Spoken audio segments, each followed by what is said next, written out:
Go to the site next time. We're gonna mute while Dan That's is fine.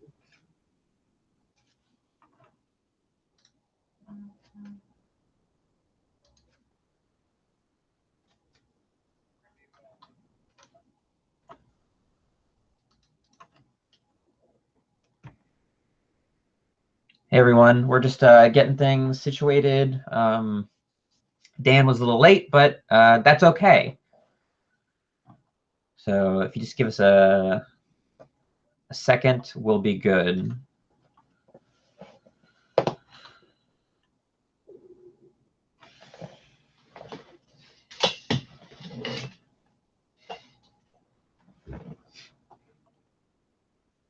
Good barking. good barking, Lucas. I'm sitting in my green chair. Doesn't matter. Sit wherever you I'm want. just sitting. Probably gonna sit. Yes, it is okay.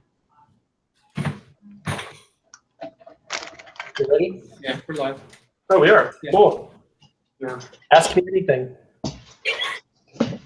When did you get here? It's 7 p.m. exactly. Exactly when it was supposed to begin. I made you a water. It's right there. You made You can this? pick Fire Nation or Air Nation. Fire. That one. There you go.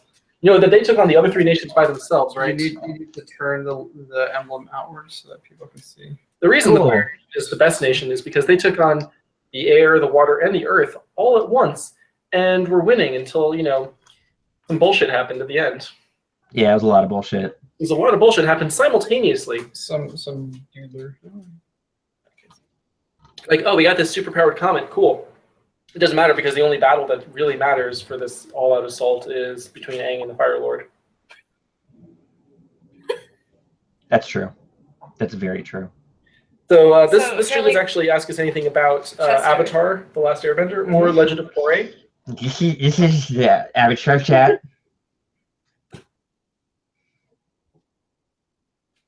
So first Am question I even in the shot? is.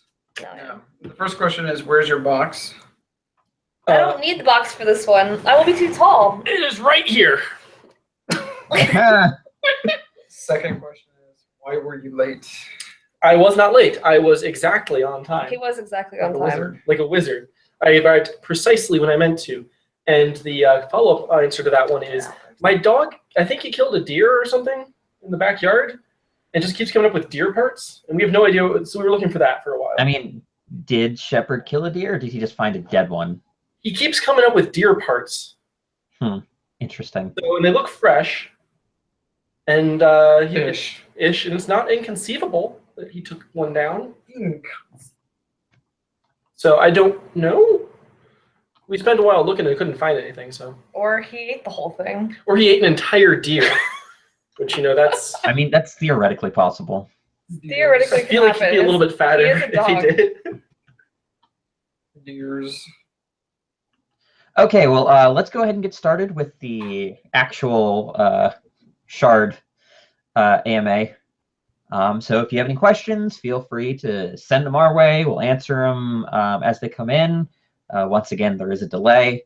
So if you don't answer right away, it's not because we're ignoring it. It's because we don't see it until it pops up. So yes.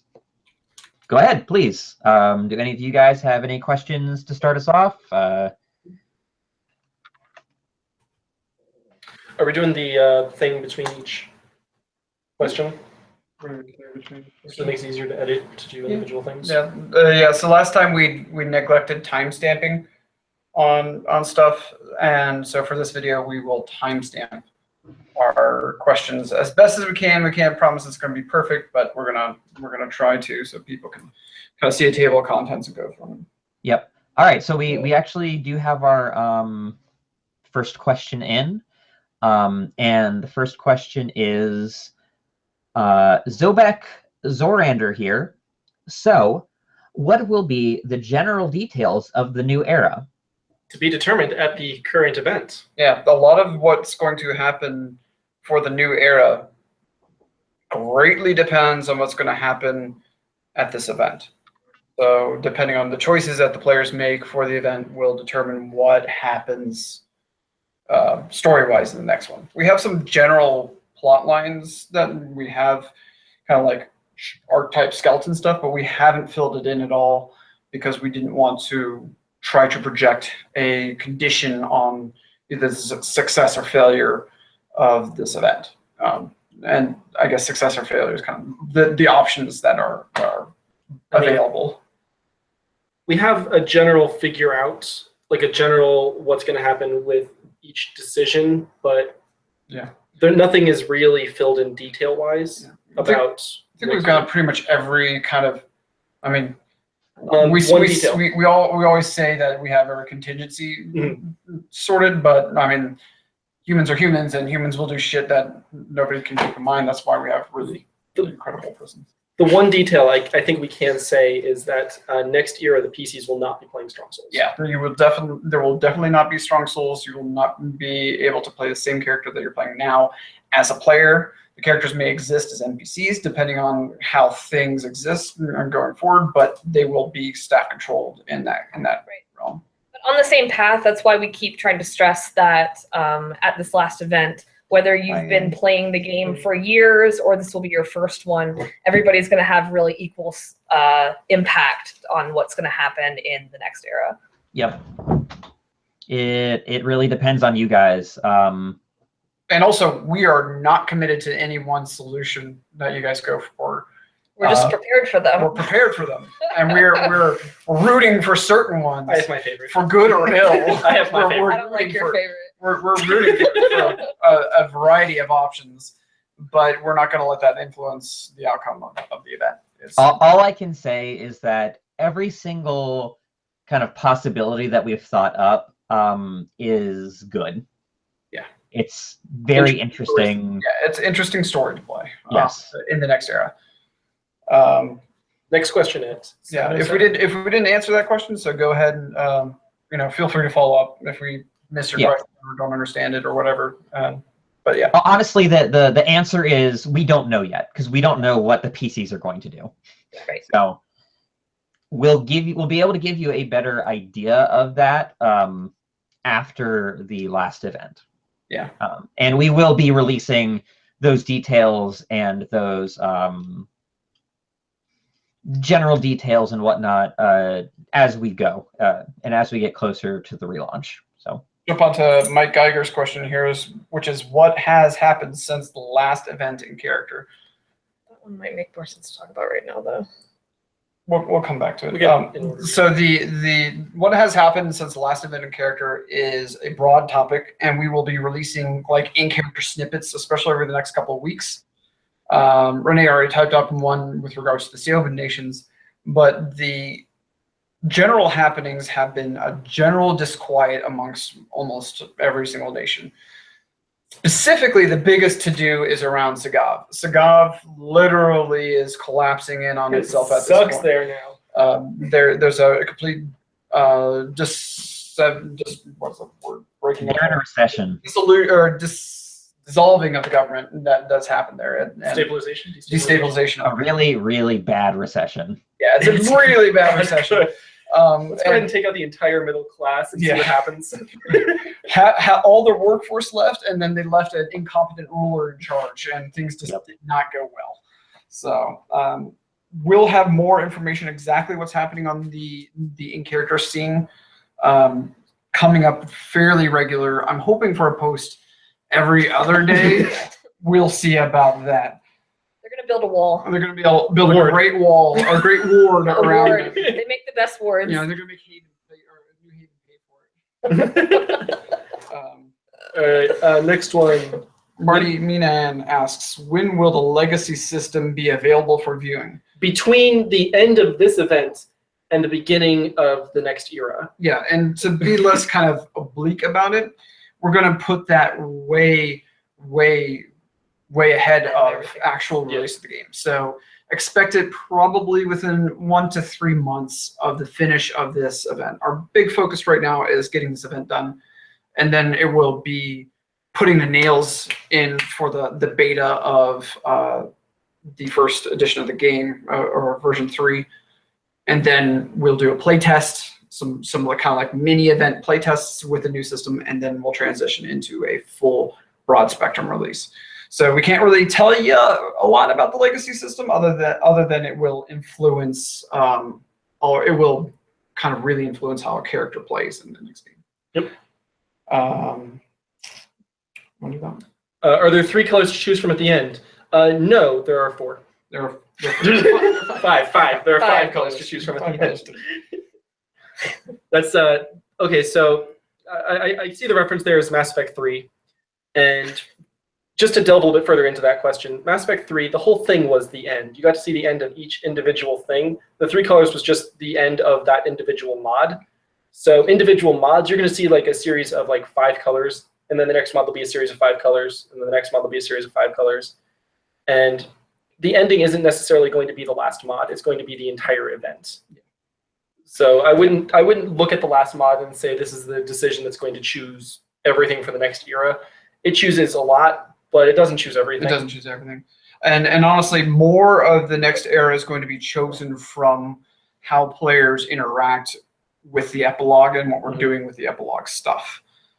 That's really going to set the tone for, like, this event will choose the major events that will happen in the next era, but like the kind of shaping of how things will play out in the future is all going to be basically player interaction on the long end. What is the point of long-term play if all players at this event will have equal impact on the next world? They don't. So well, I mean, they do have equal impact on this event, and that kind of transitions from the previous statement. So the players that have been around for the game for a long time have a lot more leverage inside the world, a lot more leverage inside the story to affect how things will become going in the next era. For the people joining into the game this event, we're going to try to craft characters that will have impact for them to play with. Kind of more, think more like one-shot characters rather than kind of a persistent world character. So what is the point of long-term play if all the players at this event have equal impact on the next world? The point is that you have more leverage on the final impact, on the final epilogue, which will determine how different everybody has equal play in like the butterfly effect of what you choose to do. Yeah. So I'd say they have equal opportunity to have impact at the event versus equal impact. Some characters. I have a good analogy. Yeah. Okay. So think about it this way: some people are 18 and just got an option to vote, so they made their vote this time. Other people have had the option to vote for the past 4 or 5 elections, so they have had more chances to affect it. So yes, everybody only gets this one vote this time, but the actions that have taken previously shape what's going on, both here, now, and in the future. So it's a kind of. yeah, sorry if I confused it, but That's right. Next question. Can we make Sagav great again? Yes, but only if the Veil pays for it. Yeah. Which is Kelly's point, and well put, making Veil pay for. We really need to make the Veil pay for way more things than they currently are. They're currently, like, they're the 1%ers that are getting away with everything. Yeah. And we need to make them pay for more things in the world. All right, Marty's. In the next system, it sounds like you may not be able to play the same character at all of the different events. We won't be able to take our normal characters to the peasant event. Yes and no. There will not be a restriction, a hard restriction from you playing your character at any of the events that we're planning right now. The only restriction might be, for instance, if I decide to run a dwarf-only game. Yeah. Or something along those lines. Yeah. It wouldn't, or in an event where it doesn't make sense for your character to play. Like if you're playing a warrior at a pacifist event, like it doesn't really make sense necessarily. Keep in mind the way that we are running this next era isn't the same as we've been running. It's not the persistent world sort of thing. We're going to be telling stories, and sometimes those stories arcs are going to be told in 3, 4, maybe 5 events. Sometimes the story arcs are going to be one-shot type events, and so sometimes a peasant game, you might not necessarily have a main character or a primary character to be able to play there, but it's more like a side story type event where you're able to explore something a little bit different. The story's going to be different. It's almost, in my opinion, an opportunity to play something new, to get a bit of a palate cleanse between stories, possibly. We're not entirely sure how the setup is going to be. It might change. We might do a, 3, 4, 5 event story arc, and then do like a one-shot sort of thing, like a side story event with new characters, and then go back to the quote unquote, primary or regular events. That doesn't mean that you won't get anything from these side characters, side events, peasant event sort of stuff. That will all feed into your legacy and things you can buy with that.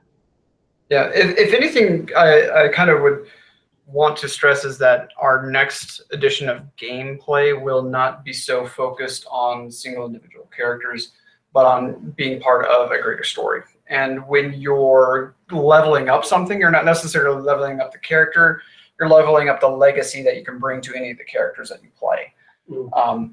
Doesn't mean that that legacy is going to be exactly the same, but it will be kind of focused for each player, and the player will be able to use those points towards whichever character they're playing at that moment, without the stats kind of being it's less of a day-to-day persistent world game, which a lot of our player base grew up on. I did. Marty, I know you were part of that kind of crew of we got all of our characters. A lot in our current game actually is very much day-to-day. This is the life of this character. We're looking at more telling in a new trend of a cinematic universe style. Like, you've got DC, Star Wars, and Marvel. They're all doing these kinds of cinematic universes where they're interplaying stories across a lot of different genres, but all in the same kind of theming and universe. That's more of what we're going for, and there's opportunity for people to play characters in every single one and get benefit towards their end goal at each one.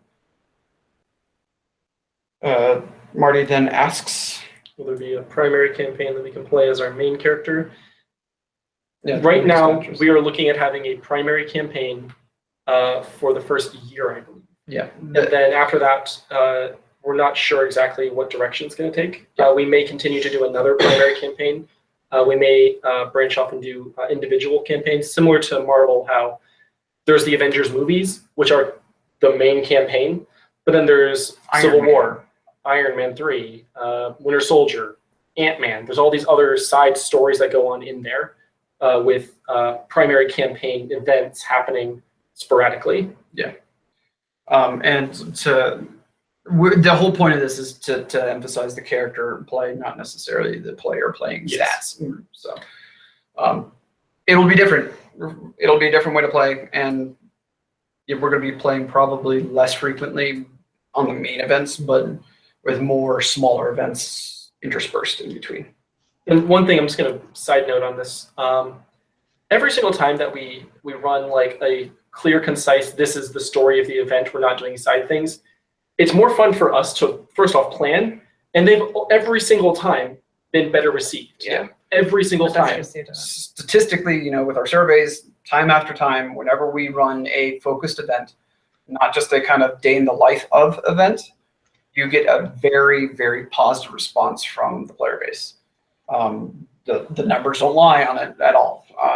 Barring some, physical exemptions, we run an event like Haven, it is more attended and more interesting and more well received. And on our side, we have a much more concise gameplay, and people are more involved all across the board. So and fewer complaints too. So for people looking at this upcoming event, that's what this is going to be. A very clear and concise story. We're not going to have people show up at NPC check, say, I want to go hunt down these goblins. We're not going to run that. Yeah. Which currently what we are doing in our planning is we are taking into account kind of the quests, the goals that everybody has had the past year or past however long. And we are planning on wrapping up as much as we can at the event with mods.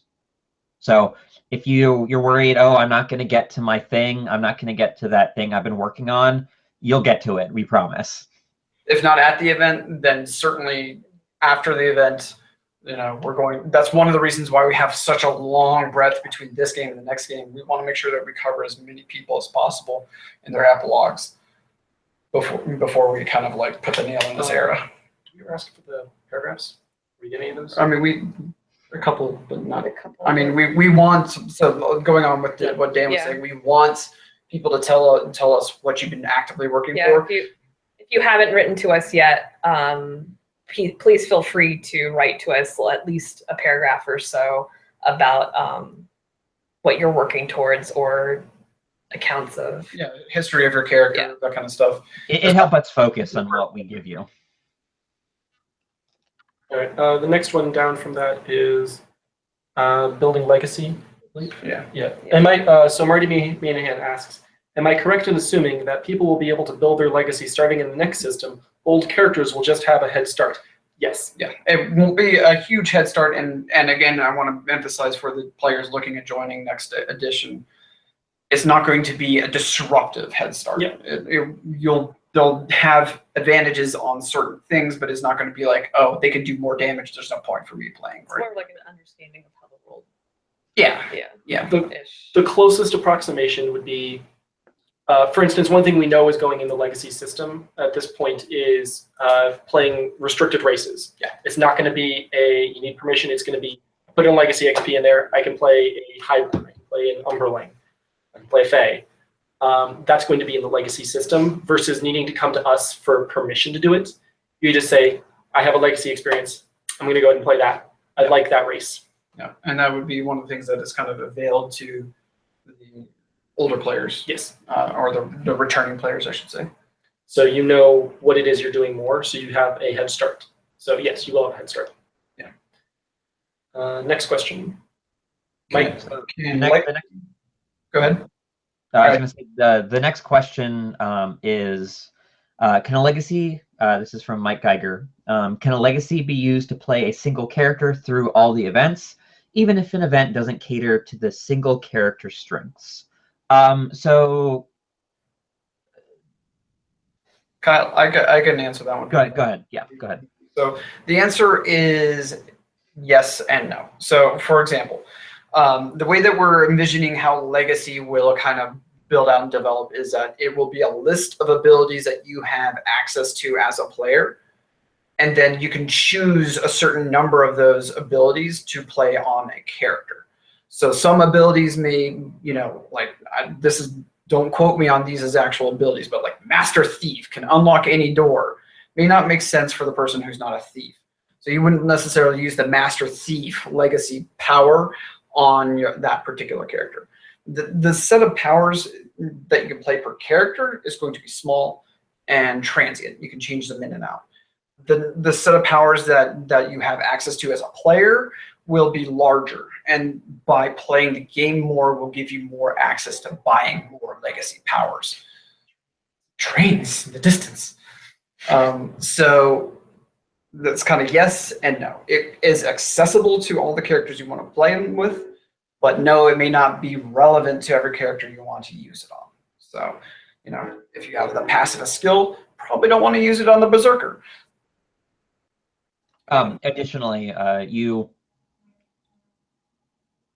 don't really have to worry about not being able to play excuse me, not being able to play like your character at, say, the first story event and then like the next arc, worrying about not being able to play that character. You'll still be able to play that character unless there's some sort of like hard restriction. Yeah, they die.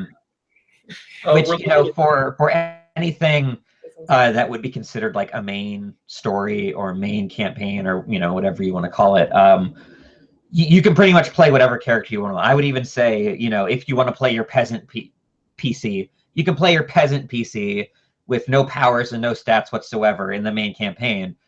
You might die real quick, but...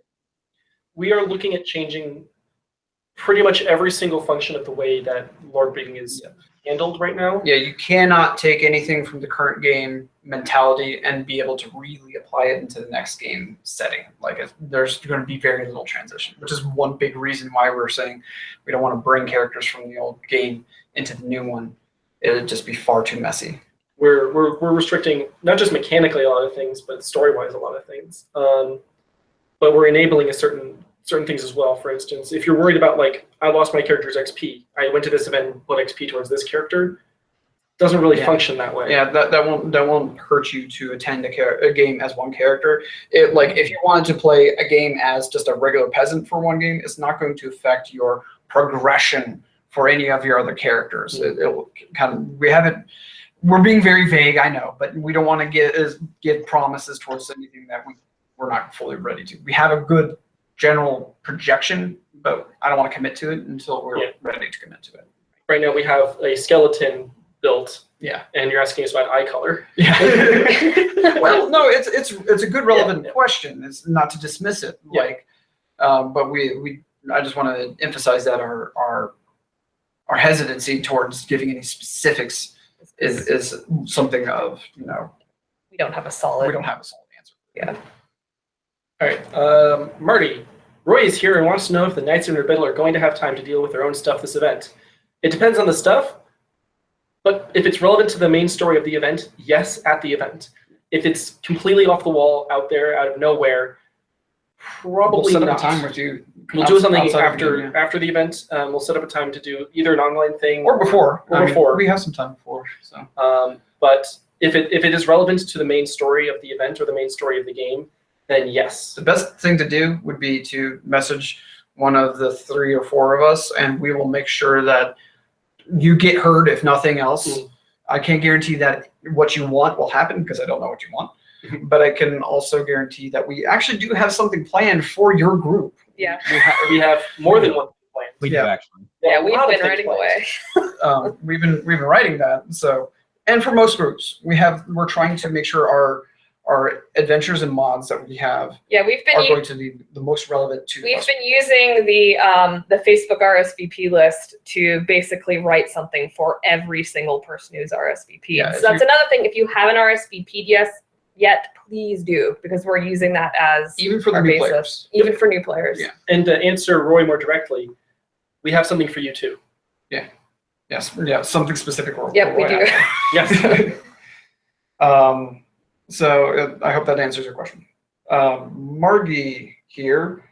A lot of this sounds pretty cool and interesting, but I think the questions are being brought up because people invest both psychologically and financially.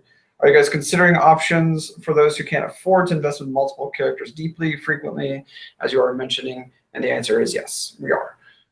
So the objective of the game, and she's continuing, i.e. costuming and props equals financially and socially and psychologically finding and keeping a character. Really near and dear to my heart. I invest heavily in any character that I play, to the point where if my character dies in the LARP, I might, choose to not play that LARP anymore. Not saying anything bad about any LARPs, but that's just how I feel personally. I kind of like invest socially in it. I don't know if I could segregate that kind of layer. So it's a big thing for me personally, and one thing I want to make sure that we as a team really develop and allow us to kind of exemplify in the next game. The ability for a person who does invest to be able to reinvest in the character. And we're working on some things specifically with lore that allows specifically through legacy, like, oh, that guy Joe looks like that other guy Joe, kind of a little bit, Some things we're playing with don't have a full. Right. One thing that we're almost certainly putting in is artifact of awe or a legacy item of your family member. So if you have this really cool prop that was really important to your character and just felt iconic, you can still use that prop as like that character's descendant or something along those lines, or even just Joe that found this prop on the ground somewhere and has that item. So we're looking at doing something along those lines, not for like magical relics necessarily, but for John Roberts' hat. Yeah, it's a pretty familiar hat, and it'll probably be able to be reused in the new era. Yeah. The Saren bloodline or something. Exactly. Something like that, So we are looking at allowing fiscal conservative. Yeah. Additionally, when we're talking about having different characters and stuff like that, that isn't necessarily a like a must. Like you have to do that. Like I said before, for most events, you'll be able to use the same character. There might be a couple events, and you would know beforehand, well beforehand, if it was an event where it's a roll a new character. But we're not, except for those instances, which are not, at least at this point, going to be more common than the main storyline arcs. You'll be able to play the same character. You're not going to have to, every 3 months roll up a new character saying, sorry, don't get attached to your current one. It's exactly. You'll still be able to keep your character. Yeah. I guess it's more saying the penalty for if the event that's going to happen is going to be completely out of the realm of possibilities for the character you've been playing. You're not going to be penalized when you choose to re-roll to play somebody who fits. Yeah, there won't be a penalty Right. necessarily. You won't have a power decrease for choosing to play a character that fits the theme of the event. Mm. So let's say Renee. Right. That's her name, right? Yeah. Yeah. So let's say Renee is going to play a Seoba only game, or like it's a Seoba court game, not necessarily Seoba only, but Seoba court game. And that may be something you as a player are very interested in doing. Like, I really want to get into that kind of weeaboo politics kind of thing. And, it may not be great for my Geiger the Baelish beat stick to go out. I know. Or it might. I also feel like you're typecasting. I am like, typecasting. I'm typecasting a whole bunch of people. She likes dwarves too. But it may kind of like it may give people who are not necessarily inclined towards as their character a specific storyline an option to play a character that would be inclined towards it. How about this? How about if it's a game that's going to be based on, like, we're going to go murder a lot of people? Yeah, that's what we're doing, and you've been playing a pacifist monk up until this point. Yeah, you could go play your character for that, but if you're really pressed to be like, my character would not be there, but I still want to participate. Yeah, I want to have fun with the game. And have fun with the game. And get my XP. And get my XP and try something different. I'm not going to be penalized for re-rolling a character to play in that. Yep. Yeah, and one of the big reasons why we're going through this methodology for the new gameplay is to try to make it inclusivity rather than exclusivity. And one of the problems that we had was people would be like, I'm not going to go on a mod because I am morally opposed to that as a character. I'm not going to go assassinate the town. I'm playing a Sun Palm. Yeah, or Fist of the High Mountain. I'm definitely not going to kill a whole bunch of people. But, that limits us. I really want to run a heist game. George. I really want to run a game where people go into a bank vault and have to, Payday 2 style, figure their way to get the loot out. That would be a really fun LARP to run, especially in our setting. There should be no reason why anybody should feel like they couldn't play. I'd play the guy eating all the time. Be that blind monk who sits in the tavern waiting for everybody to come back. Yeah. So we're eliminating downtime for individuals, not necessarily eliminating any story. Yeah, right. And we'll have more specifics in more kind of general rules and guidelines of kind of characters and multiple characters and all that stuff later. We really have to figure out a lot with the legacy system first and how that ties into the game. All right, next question. Roy, what information do we need to get from individuals in our group to give you before the event? Things that you're currently striving towards. Yeah. Immediate goals and long-term goals. Yes, immediate goals, long-term goals. And something that we'd like is just like a quick, something that you've done already. Yeah. A resume, if you will. Like I did this, I did these kinds of things. I acquired these rare artifacts. Highlights of accomplishments. Yeah, highlights and lowlights too. Lowlights. Like, the more you give us, the more fleshed out the story will be. And this is a good opportunity also to remember this is the last event. Give it your all. Like telling us where your characters failed, not specifically speaking to Roy or his group, but across the board, because there's been plenty of failures as well as successes. Telling us where your characters have failed will allow us to build a more lively story, because out of those failures may grow new opportunities and new storylines. Like, neglected to save this one princess. Oh no, now that lineage is dead. Or maybe you did save this princess and now it's a whole big political shebang in the next era. Yep. Or they may worship your specific character in the next edition or something. Who knows? There's a whole bunch of opportunity and option there. So a whole bunch of opportunity. Opportunity. So yeah, tell us your successes, your failures, your short-term goals, like your immediate goals, and your long-term goals. Those would be the best things to Try to appreciate. and as quick as possible. And this goes for anybody who's also not going to be at the event. Right. Yeah, I really want to emphasize, if you're even thinking about going, or if you've engaged in the game previously and you happen to watch this podcast, please give us that information, because your contributions to the game historically, we want to count into the next era. All right. Will there be crafting in the next version? I understand it's one of the harder aspects to plan out and make stats for. Yes, there will be crafting in the next era. Can't give you any more details. Can't give you any more details than that. It will not be the way. It will not be the same system. There's a few people working on that right now, but it will be there. It will not be the same. And it will be much more accessible. So it won't require calculus. It won't require spreadsheets.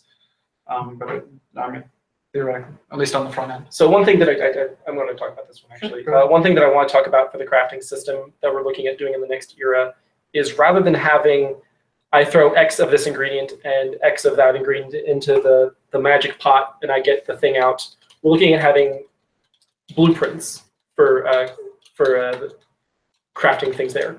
So rather than it being just, I have 5 pieces of leather and 5 pieces of metal, I now have a suit of armor. It's going to be, I have blueprints. It requires 3 pieces of demon hide leather and 8 pieces of steel to make this particular suit of armor. Similar to a character sheet for that item is something that I would like to do. Yeah. But we don't have any specifics written in yet. So Marty follows up with, will it be its own class or something people can pick up on the side? There won't be classes in the next edition. Yeah. So I mean, this kind of speaks to the larger game design. There will not be classes as you know them in the next edition. It will be point buy for abilities, and those abilities will then get class-like flavor. So that you'll still be able to kind of retain the same theming without it necessarily disrupting your gameplay to, oh, I have to get this many skills. I guess I might as well buy the least costly but most quick to get to the next tiering. And that kind of thing just adds a whole bunch of bloat. And, you know, some of our players, and some of them in this chat right now, actually, Marty specifically, if you have a whole bunch of abilities, don't always remember them all. We're trying to eliminate that. So, right. And I guess we wish that we had more to present, but we've really been trying to hyper focus this last event. We've actually to make it the best that we can. Yeah. So, and yes, there will be crafting abilities. Is the long and short of that. So. We've actually set up rules on ourselves here not to delve too deep into that rabbit hole until the event is over and we know exactly what we're going to be doing. Yeah. We don't want to have a couple of people delving in and being like, humans are going to take over the universe. Like, we don't want to have it dive so far down there that we make decisions now that are going to influence us during this event. Yeah. We really want to allow the players to make the decisions that are going to decide what happens. We have some core archetype that we want to bring out in the next edition of the game. And one of them is accessibility to abilities, and that those abilities are not so, I guess, defining. Yeah. We're avoiding that both with story and with mechanics. Like I said, we have a skeleton made. We don't have any eye colors. Yeah. And actually, for crafting abilities, we don't know if they're going to be necessarily skills or anything either. I think they'll definitely occupy skill slots. I mean, of some kind. There'll be some kind of purchasable thing. But will this event feel more like Empire Strikes Back or Return of the Jedi? And that really depends on you. I mean, we're ready for Empire Strikes Back. I'm actually going to go ahead and veto that. Empire Strikes Back was a transient story. The ending was kind of ambivalent as to what was going to happen next. This story is going to be much more like Return of the Jedi, where at the end of the story, you know what's happening. Yeah, there will definitely be a closure on the events, and there will be no question as to where am I now, what happened next. You know, there will be a continuation of all your character stories, provided you survive it. I mean, there's every option that you might not, but provided that your character survives, you know, just like Luke exists into the Force Awakens, you know, that character still may live. So I'd say Return of the Jedi. Yeah, Return of the Jedi. Yeah. I'd say, depending on what happens, either Return of the Jedi or Revenge of the Sith. Yeah, Ooh. that's a better one. Yep. Yeah, Revenge of the Sith of what it should have been. What it should have been. Yeah. What it should have been. What it represented, not necessarily. Story implications. Story implications, yeah. How often will events be held? Asks Marty. A lot of times, if an events are infrequent, people tend to be less invested. Yes and no. So people tending to be less invested, I think, is a misnomer or like an inaccuracy, because we see games like, for example, Bickling draws 700-800 people, maybe more, thousands of people, and they only run once a year. So that's fairly infrequent as that goes. They draw a whole lot of people. That's a big investment. We're not trying to do Bickling. And I don't want to do Bickling. Don't make me do Bickling. Go. Like, I mean, I don't want to run a multi-thousand person event. I don't want to do it. I mean, if it's my job, I'll do it. Like, if I didn't have another job, I'd do that. That'd be fine. I like my job. I like my job too. Don't fire me. She can do it.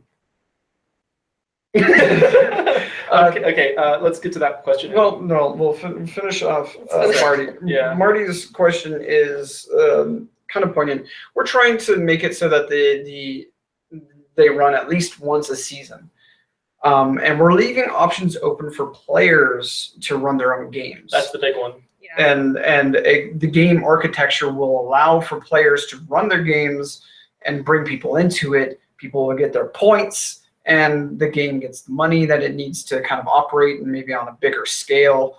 Again, this is not like a money-making venture. It is there to kind of bolster the system and keep it aloft. Again, like our net profit this year is 0. I have exactly 43 cents in the account right now. So, you know, we're not looking at making a buck on this. It's there to build into the investiture in the game. Now, long term, you know, if it starts to turn a profit, I'm all for that. But, you know, that's not our focus. So seasonally is kind of like when you can expect main events, I'd say. And then, you know, we want to add in a smattering of other events across the board. So you're probably still looking at your 9 to 13 at most events a year. Yeah. Primary storylines, probably not 9 to 13 primary Like events. 4. Probably 3 or 4 a year. primary storyline. With a definitive beginning, middle, and end. Too, Yes. So. But And those impacting the rest of the events too on the sidelines. But if anybody wants to run an event, contact us. Let us know. We've already had a few people actually hit us up with it, yeah, and they're very excited about what the opportunity is going to be. So I'm gonna dive into that a little bit more right now. Just a little bit. Just a little bit. A little bit. So the theory behind the change here is if somebody is genuinely driven and they have a story that they're aching to tell, they're going to do a good job with it. Yeah, like they're going to tell the story to the best of their abilities. Versus if we have the same like 6-7 people telling every single story, every single event of every single year, eventually it just kind of you run out of ideas for certain things. And our new organization on how it's going to work will lend itself so that if you as a player want to run an event, you can also as a player choose your staff. Yeah. You then kind of like build your story ideas, submit it up to Danny, myself, and Kyle. And if anybody else joins into that team, our job is then to like stamp it. So yes, this is valid. And in addition, add these theming elements and these aspects to your game that won't disrupt your gameplay, but will enhance it in some fashion so that it is canonically tied with the rest of the world. Send that back down so that player is never exposed to like the main arcs or main stories, but they could still have isolated local event play. Good example of that is Captain America Civil War. The one-off comment of, do you know where Thor and the Hulk are right now? No, I don't know where Thor and the Hulk are right now. That did not disrupt the movie in any way, shape, or form, but that was very clearly, big studio said you need to include that. Yeah, you need to write reference this that down because Ragnarok. Yeah, Thor Ragnarok is coming. So, Right. But and to that end, that studio doesn't necessarily know what's going to happen in that other movie coming down the line. Right. Or what another player is going to necessarily Exactly. do. So as we get more interaction from players building their own games, and they can be small, like 5-person games. It doesn't have to be like 30-player, or they can be huge 100-player war games. You know, I want to run a small, intimate heist game with no more than 10 people there. Yep. Done. Okay. I want to run a murder mystery. Done. I want to run a DAG-style war event. DAG-style war event. 100 people show up. Done. Yeah, it'll all fit inside of this theming and with the system. That's another reason for the flexible character play too. Exactly. Will there be in-character reasons why everyone is living like there is no tomorrow? Yes. Yes, there is. There's Yes, there will be. The stuff that we're putting out in the next couple of weeks will push that living like there's no tomorrow feel. I mean, maybe there will tomorrow. Who knows? I mean, I really want to emphasize we don't play the game, or we don't run the game to destroy the world. We run the game to have the world changed by player actions. So if you guys are going in there kamikaze style, then that's the kind of result that you're going to get. If you're going in there with a preservation style, then that's the kind of result you're going to get. If you're living like there's no tomorrow, gambling and blowing shit up, that's on your own.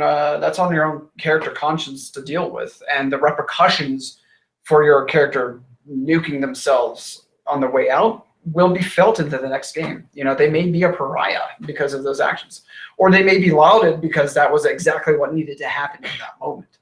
You know, it all really depends on the story elements.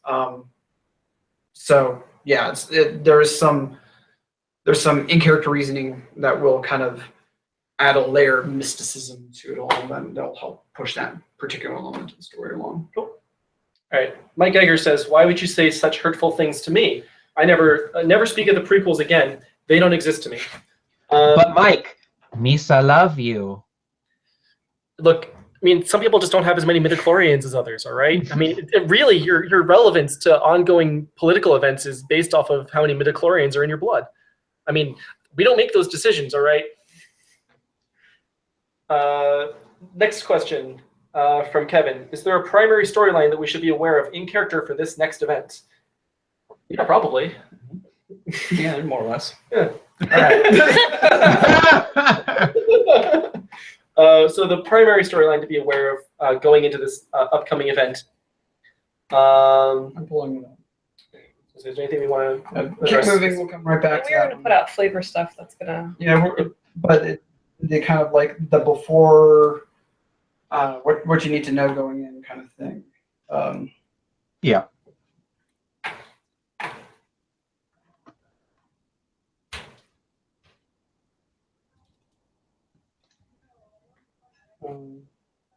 While I'm pulling that up, please feel free to keep the questions coming. This is going to take a minute. I just don't want to misspeak on anything.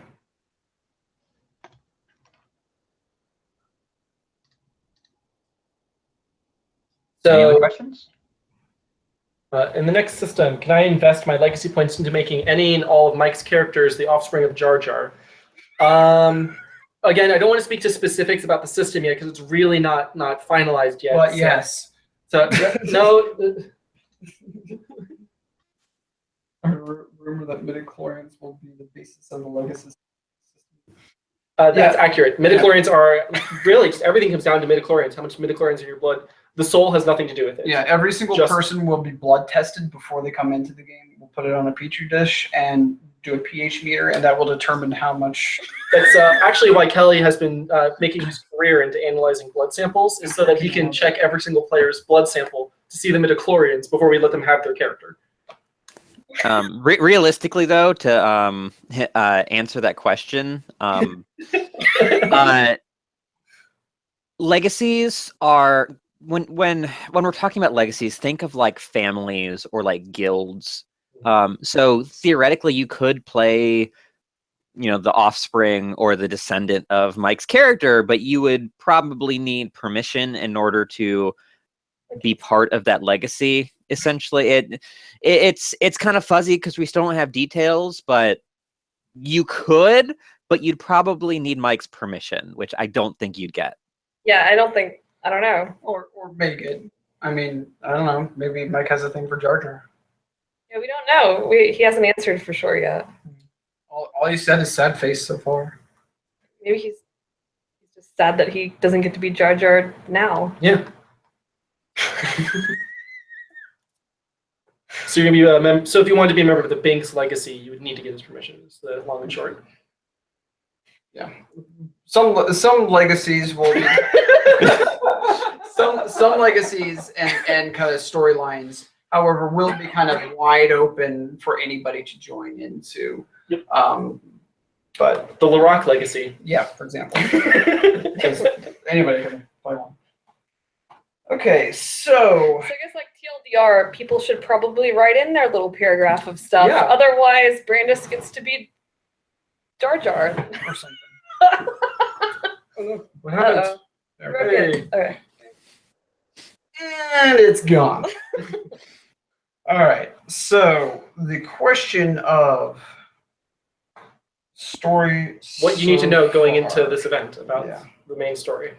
Yeah. So the big story elements that if you're a brand new character, have not heard anything about this, or haven't really been paying attention, you kind of slept your way through most of the events, is that there's a dude named Navlothian, a dude named Almazoth, and they don't like each other very much.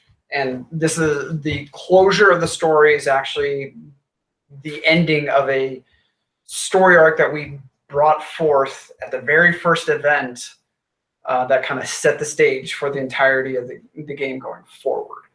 The game began with Navlothian and is going to end with Navlothian one way or the other, depending on how the players interact. I don't know if he's going to live or die, but who knows? We're killing off everybody. Now we're killing a lot of things. So I'm going to kind of breeze through it, and if any player wants more specific information, they can feel free to message one of us, and we'll expound upon it if we are able to. I say able to in like we don't want to spoil the fun of what's going to happen next, but we will tell you what has happened so far. So first off, at the end of the world, the last world, was a guy named Malik. He blew up the world by forging a device called the Orb of Death. The Orb of Death literally commands death to do what death does, and that is kill. So he picks up this orb, he says, kill that god. He kills that god. It blows up the world, as a consequence, killing a couple other gods along the way, because the hubris of man and all that, energy's going all over the place, the world blows up. The world is then kind of holds itself into a formation of floating islands, which you are not playing on. Thousands of years pass where there's a reconstruction era, and there's a lot of, just a whole bunch of chaos and new races springing up, new creatures coming into the world. And so for the past 2,000-ish years, you have been living in an era of reconstruction, post-apocalypse. And we've kind of, story-wise, entered the end of that era. We've kind of entered the end of the shattering era, and we've entered into a new era, which has been colloquially dubbed the Age of Heroes. Well, I mean, not even colloquially. It's been dubbed this by the highest of the divinities, Jinx, as the Age of Heroes. And so, the problem is that when Malik built that Orb of Death, he created this device to control Navlothian, he was unwittingly being influenced by Al-Nazoth. Rolling back a little bit, Al-Nazoth, rolling back a lot of bit. a lot. A lot of it. A few 100,000 years ago, Al-Nazoth was the first lich. He figured out how to make liches. And he figured out that if I make liches myself using this specific pattern, they will be under my control. And he thus built a council of liches, and he made an era of darkness. It was terrible. There was a war. War or three. It was bad. It was bad, okay? Okay. And then Navlothian eventually got brought up as, manipulated by Al-Nazoth and as a Dragatar before he became an undead. Al-Nazoth made him into a lich himself. Navlothian kind of went apeshit with that power and then killed Al-Nazoth more or less, or at least he believed he did. Not so much. Ended up just chopping the pieces into different chunks and scattering them to the corners of the world. Reavers built a bunch of temples to protect those pieces. Yep. Their whole mission is to make sure that this Dark Lord doesn't come back. And Because we got like 500 Horcruxes. What are we Yeah. gonna do? Like, yeah, they stuck them all over the place and hoped for the best. And it worked out for a long time until Malik came along. Al-Nazoth wasn't destroyed. He was kind of just put into this non-corporeal state where he could subtly influence the passage of history, which is where Malik comes into play, and the creation of the Orb of Death, because he's trying to get back into the world and push all that into happening. And because he really, really hated Navlothian for killing him and chopping him up into pieces and making him impotent and taking over all of his armies and destroying the Lich's Council and generally causing havoc and destroying the Reavers and stuff like that. Yeah. As anyone would have been warned. Yeah. Really, he's mostly upset about the lack of halflings in the world. Yeah, and One of his the favorites. lack of halflings, those were fun because he couldn't kill them, with his magics. So yeah, Every single halfling? Come on, dude. so this kind of grows with the intent of controlling Navlothian and eventually turning him into an agent once again of Al-Nazoth. Didn't work out as planned.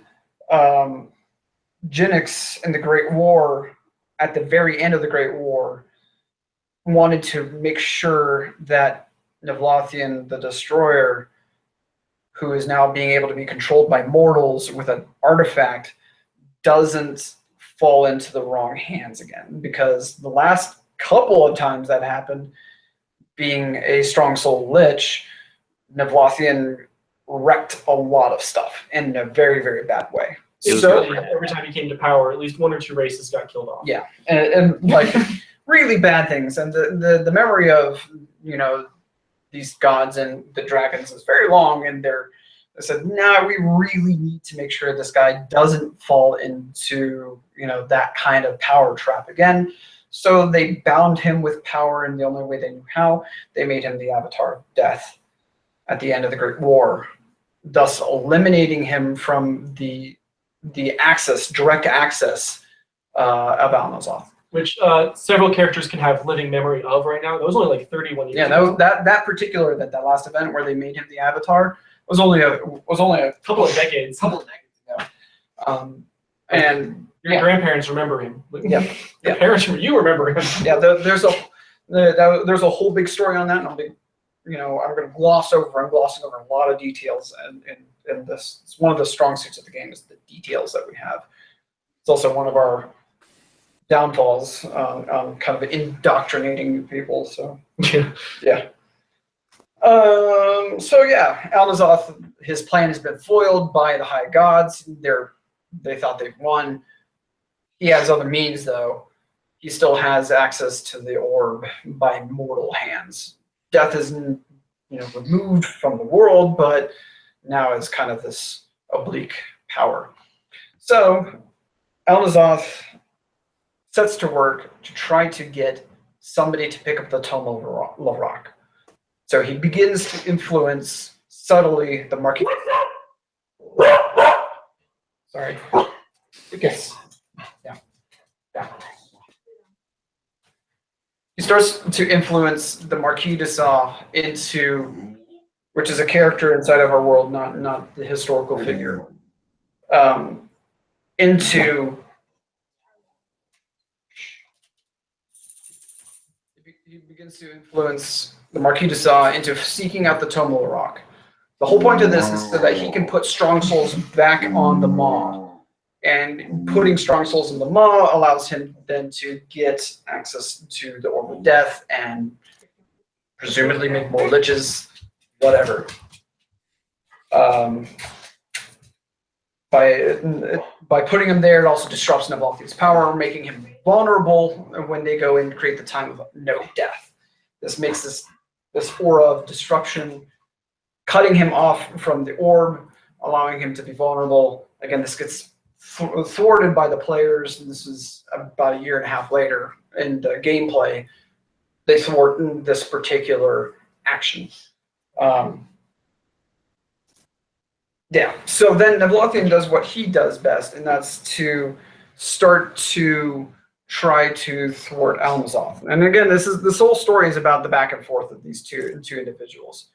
And the thwarting of Almazoth, in this case, is by bringing as many people to him as possible, by bringing as many people to the Orb of Death to protect it from the influences of creatures of undeath, from corruption, from destruction. They're trying to make sure that the orb is protected. Bring people to him, and we'll secure it. This has some unintended side effects. The Maw is not a normal place. Historically, the Maw is a testing ground. It existed in the previous world as a testing ground. It would challenge and try people and push them to their limits. So normal people would get killed off pretty quickly on the Maw, and that's why it's more or less uninhabited. But strong souls have an ability to keep coming back from death, and it was one of the kind of really powerful things that they had. So coming back from death, putting them around the Orb of Death, kind of consolidated this power and made sure that nothing else would happen to that power structure while Navalthian thought out his next move, trying to counter whatever his former master was going to throw at him. So Almazoth has to counter again, this back and forth over the past, almost decade that we've been playing. He ramps up his lich powers in the Gatton colonies. He begins to push them by despoiling the land, destroying their habitation, and basically forcing a migration from the outer reaches of the world into the known world that the players have been playing in. Where they are now. Yeah, where they are now. And it is culminated in the arrival of the Gatton Empire at this point. It's an empire, it has an emperor. The whole point there was to get Almazoth's parts that had been assembled in the Gatton area to the Maw so that he could try to get the last bits of him and take corporeal form. So Almazoth comes. We're kind of catching up on the current plotline, so I have to be careful what I say here. Almazoth is, at this point, poised to return into the world. He hasn't gained enough strength to fully be there, but he can appear in a wraith-like state, kind of misty, sometimes skeletal. And he doesn't have all of his bits, but he has enough bits to be a really influential, powerful figure in the world. Conventional weapons don't seem to work on him. He can't be struck down with specific artifacts. There's nothing really that can physically chop this guy to pieces. He predates most of those artifacts. He predates most. He may have even defined how those artifacts work in the world. So that leaves him as this kind of esoteric bad guy, and that's kind of why we decided that this is a good point to end this era on, is what happens to him in this final chapter. What happens to this interplay between this destroyer and this lich, these two opposing forces, to see what happens and how the players will tip those scales or overturn the whole table. Yeah. Yeah, so I think that's that's pretty much it. that's pretty much it. I mean, I jumped over a bunch of stuff too. A lot of details. Yeah, a lot of details. How far in the future will the next system be placed is Marty's question. Probably It's typically 300 Yeah, At least. years. yeah, at least 300. That's the number we kind of honed in on because we wanted enough span to let the dust settle from this event and the fallout, and also allow for enough epilogue time. we want to have enough space for, again, epilogue, but also if there's anything there that we feel particularly poignant or we need to continue into the next era, that's not even a colossal jump in time. I mean, Yeah. there's some races that live that long. Yeah, elves live, at max around 900 years, and they're some of the longest lived races. Yeah.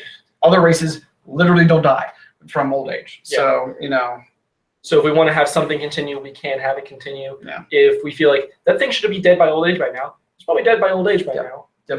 and that's, another benefit to playing one of those longer lived races is that in these kind of epilogue jumps, you'll be able to see those longer lived characters have a little bit more sway. It's one of the benefits to playing an elf, for example. Just to jump down real quick, Marty asked a follow-up question to that, asking, so could we play the grandchildren of our characters? And the answer is absolutely. Yeah. You could absolutely do that. That's part of the whole point of the legacy system. Yeah. But to that end, they need to be distinct characters. Yes. Yeah, it's not. They need to be their own people. They can, they can be, George the Third, but Not a clone. but not a clone. Yep. So yes, Landfill is now dead. No, you can't just walk in there and say Landfill told you all about you guys, and we'd really appreciate it if you could call me Landfill now. Yeah. Or the pile of dead bards. Yeah. Where he just pulls another sheet out. Basically the same character. No, it's we want to have distinct characters, especially between this jump from the current era to the next. So yes, you can play the Descendants. No, it can't just be a copy paste. We would highly suggest Yeah, it's not copy paste. we will judge you if you copy paste. Yeah. Um, We'll actually probably actively stop copy pasting. Yeah. Like, we're gonna have a higher bar with regards to costuming and player actions and stuff like that, and player characters. Will be a little bit higher bar for entry. Just I would not also necessarily carte blanche. I would also expect the races not to necessarily be the exact same races Yeah, playable in the next year. there will be some changing to the races. We already know of at least three major changes to playable races. Yeah. At least. Not just mechanically. Well, mechanically, it's all Mechanically, everything's changing, but like certain races won't be available. Certain races will be available. Kelly asks, will the tone and pacing of the next event be intense? E.g., hitting the ground running on Saturday morning and running late into the night. Depends on Hitting the ground event. running. Yeah, we are hitting the ground running on Friday. The first event, we are definitely hitting the ground running. If you are not there at game start on Friday, you're going to feel a little disjointed as to what's going on. And we're probably not going to be able to put you in character right away. And 9 p.m. is when we're shooting for to get game started. We're going to start game as soon as we have. Oh, event, not era. I'm sorry. Yeah, we're going to have No worries. next event. Yeah, we'll have the game started at about 9 p.m. We hope. If for some reason we don't have enough people, we're going to start when we have at least 15 players. If we have 15 players, we're running the game. Until then, we'll delay up until that point. And that's where we need to run the first mod. The first and get mod, running. by the way, for everybody that be there for the first mod. It's my favorite mod of the event. We actually planned this mod like 4 months ago. More than 4 months. Yeah, more than 4 months ago. It is Before the last meticulously event. planned. It's a very good mod. Yeah, it's a very good mod. but no, it will. The PCs, you'll basically start in media res. You're gonna start in the middle of the mod. Yeah. And we'll go over that at the opening ceremonies and all that stuff. So We'll have info out. correct. And it won't be weird or any more weird, I guess, for new players than existing fits. players. If it's If you're a new player, please endeavor to be there early if you haven't contacted us already, so that we can get you caught up on your character. If you don't contact us on your character, if you don't come prepared to figure out the gameplay, it's not going to be a great experience for you. You're going to be spending a lot of time wondering, who's that? What's that? Where's that? What's going on? Not saying that we're not going to do our best to help people, but we're going to be running pretty tight staff side on these things. Which we'll have full staff for this event. Yeah, and Saturday so I would expect pacing of the game to be intense at the beginning, kind of taper off at midnight to 2 a.m. on Midnight Saturday. I'd say midnight to 2 is. Yeah, It's that's very- where it's going to taper. We're probably going to go to sleep and start up pretty quickly at 10 a.m.-ish, 9-ish, 10-ish. 9-ish, 10-ish on the next day. Hopefully we'll have food up and ready. We will. We will. I mean, I really don't want to commit to these times or for you guys to plan around these times or anything like that with regards to in-character actions. We're trying to pace it so that people will be well rested for both segments of the game. I will say this, I guess we don't plan to have the main story going till stupid late o'clock. No. I guess what we're also trying to say is there's not going to be downtime. Like, you're going to wake up and there's going to be stuff to do. Yeah, unless it's self-inflicted. Like Right. you can sit there and not do anything, and that will have an influence. Do we plan to end at 8? I mean, we'll see. We're not gonna There will be a commit kind of to an ending time. off period, but that period will be there for the players to have. No, I meant 8 o'clock. we we're pushed pushing it to 8:30. 8:30. Okay. Yeah. Yeah. There will be a soft off period at the end of this event coming off where people can interact as their characters. Mhm. The second they leave character, they're done with the game. And we're kind of encouraging people to clean up and pack up and kind of have a good cathartic experience at the end of it. And then we'll move into Sunday, which hopefully we will have already started cleanup and stuff like that for. Sunday should be a lot easier Yes. this time than most events because we don't plan to have we don't have to have mods that we need to have this done before next event, so we're gonna run it now. We should be stopping running mods by 1 to 2 a.m. would be my guess. There's no more mods after that. At least no mods that we're gonna go out there and actually beat each other with.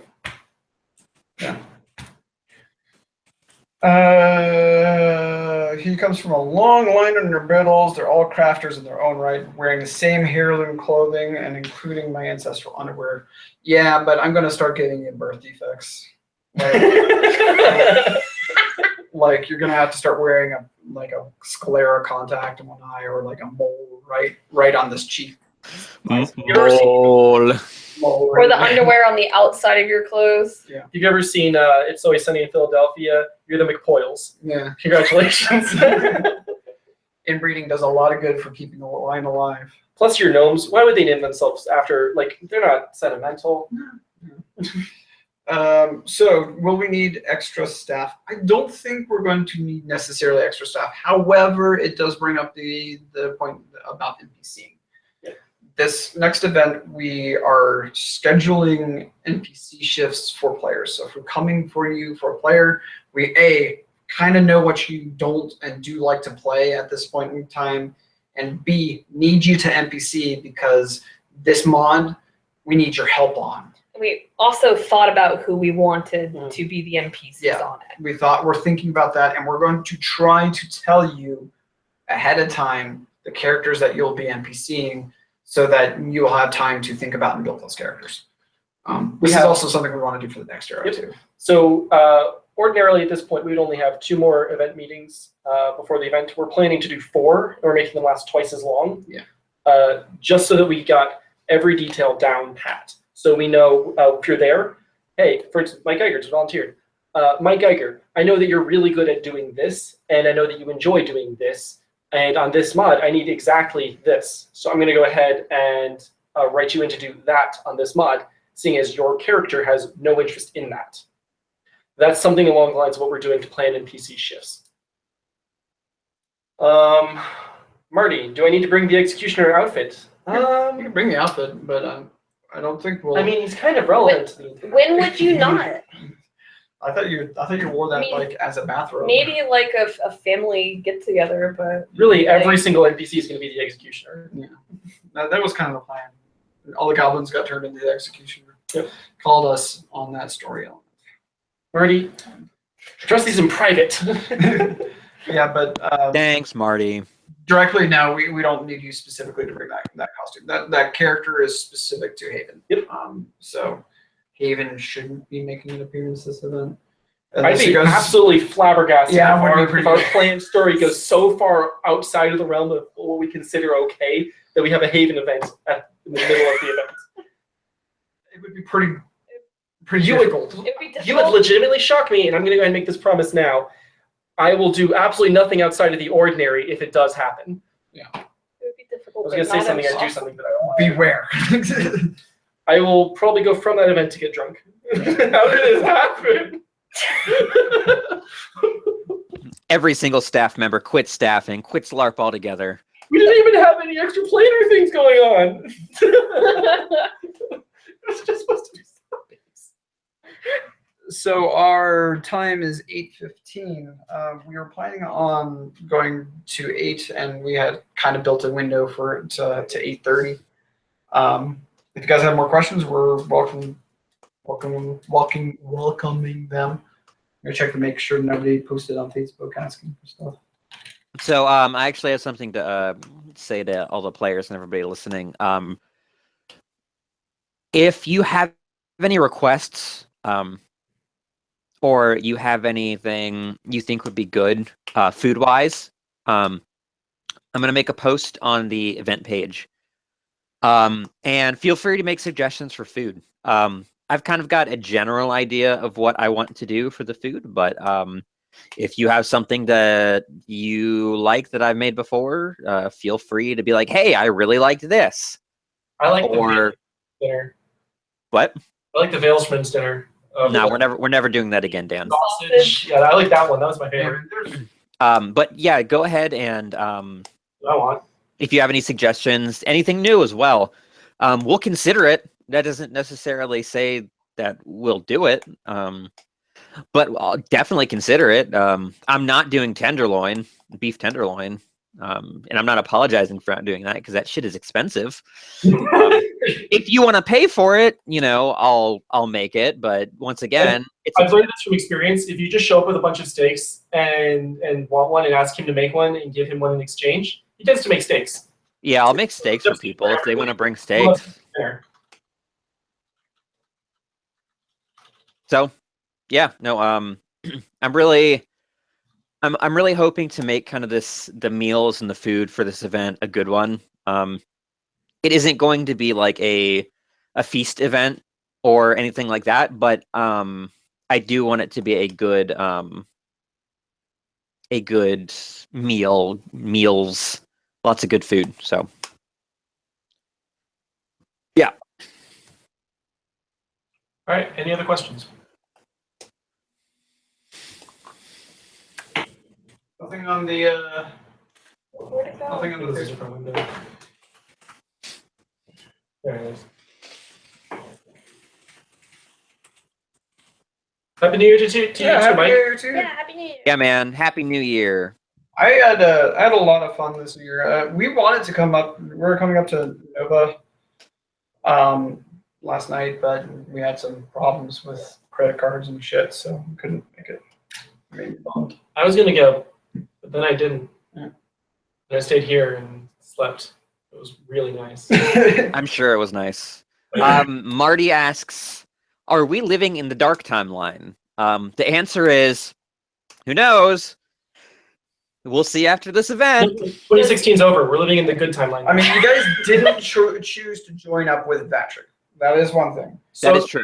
We had that as a viable option that you join Patrick, that Yeah. you join Almazov. Those are all legitimate options. Yep. That we are perfectly willing and ready to run for.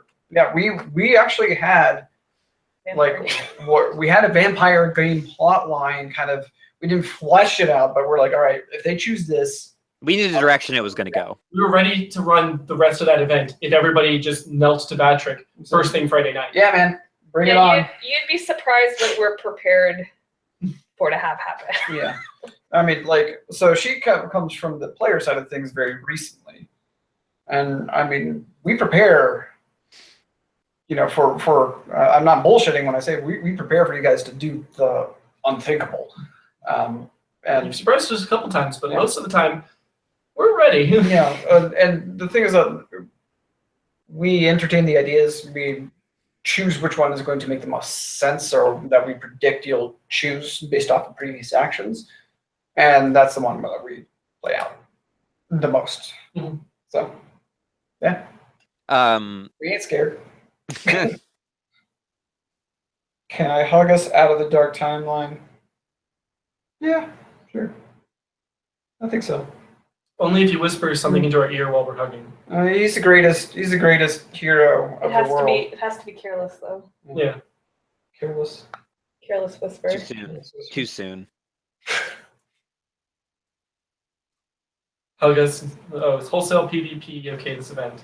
I mean, the same PvP rules exist as they have always existed. Get a staff. Yeah, you need to get a staff. You need to go out and do certain actions. You need to get a staff. We need to be present for it. You know, the game is not built for PvP. The system is not designed for PvP, and as a result, we have to moderate it closely, especially with the complexity of our current system. Yep. That's another reason why we want to work on version 3, is to allow that to work out.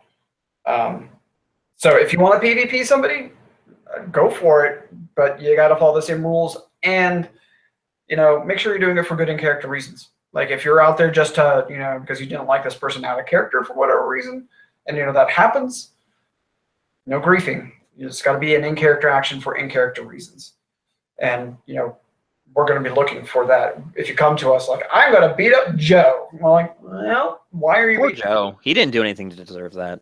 Yeah. Especially Joe Snow. I hope you come, Joe Snow. I miss you. You still have to pay back for that fixed deck of cards, and one nibbles the sky possum. Beloved pet and mascot. Good night, Mike. Night, Mike. Yes, Kevin. Friendship is magic. The greatest magic of all. Yeah. Next question was, can Roy rip dudes in half and bathe in their blood after every mod? Sure. Yep. Actually, Kelly does bring up a good point. You will be required to adorn yourself with a goatee, guys and gals, if you go on the darkest time. Oh, sweet, I'm prepared. Yeah, you need to be able to twirl, and you know, I would recommend some wax usually for that. I can recommend a good brand if you need it. Yeah. Bees. The curlier, Beeswax brand. the curlier, the better. In fact, the more curls you can achieve will directly relate to how much XP you get in the next game. We're actually going to give you 50 more quintessence for every twirl you can get into the goatee in the next timeline. That's a joke if you're... That's a new joke. player. We're not going to do that. Yeah. You can still have a mustache if you want. I will give you a legacy perk if you do it, though. You get at least 10 curls. If you get at least 10 curls, I will give you a legacy perk. Can Roy rip dudes in half I and answered bathe that. in... Yeah, I mean, he's already done it before, so Yeah. if something's to find happened a dude. once, it can happen again. He has to find As long as you role play it. Yeah, as long as you role play it. I will give you extra space bucks and a thumbs up if you dump like a gallon or like a Gatorade thing of blood over your head while you're doing it. outside. Yeah, outside. Open it up. Not in a building. Or you're cleaning up the mess. Yeah. Like, Ripping dudes in half is only allowed outside of buildings. that'd be great in the scene for the final mod. Everything's going meticulously as planned, and Roy rolls up with his dummy, just rips it in half. One shower, so I'm like, finish! Wow! Yeah, but that That would make my event if I saw that it'd happen. be very, very non-sequitur. Just like Roy shows up, middle of like the intense roleplay session, rips a dude in half, and has like somebody behind him dump a Gatorade thing of Big blood. fake blood on top of him. So what's going on over here, guys? Drip, drip. Yeah, Glavny does not approve of that in his tavern. Yes, that's why I sit outside of buildings. So guys, I'm really looking forward to the event. Yeah. So no, Yeah, me too. This seems to be, like, just from a planning side, this is probably the most solid event we've run in a while. Or at least, have planned, because we haven't run it yet. Yeah, fair enough. I've played in a while. Yeah. It's definitely one of our most planned events. Yeah, and pending any life shenanigans, I hope to see a lot of kind of in-character content coming out in the next couple of weeks. Yep. I will say that one thing that will help us a lot is pre-registration. If you know you're coming to the event, please go ahead and purchase your ticket now, because when principal comes knocking on the door, I'd rather not put it on, my personal account if possible. Usually I can delay them until after, and they're very kind about that typically. But I'd rather not do that. Plus, it allows us to buy props and stuff too. Yeah. Not If anything else. Yeah. And the food. And the food. Yeah. And the ability to ship all the bins up to Nova again. Yeah, we'll rent the U-Haul up there and then back, so that'll be another $75 ish on top of all the jazz. So yeah, pre-reg helps us out, please. And that can be found on our website. Yep. shardsofmassagon.com/store. I'll make sure it's in the description of the video when it's posted. Did we manage to timestamp everything as we went? I don't think that's yet pull. We'll have to go back. Yeah, we'll have to. I mean, when Yes. this has been recorded and we will post it back up on our YouTube. Each question will be Timestamp. linked down into you'll be able to go to each question. In the comments of the YouTube section, you'll be able to click the thing and jump to the time stamp of the question itself when we answer it. It may take us some time to get that sorted out, but we'll get it done. And yeah, we have a meeting right after this. Literally. Cool. Well, that is pretty much time. Thanks, everybody.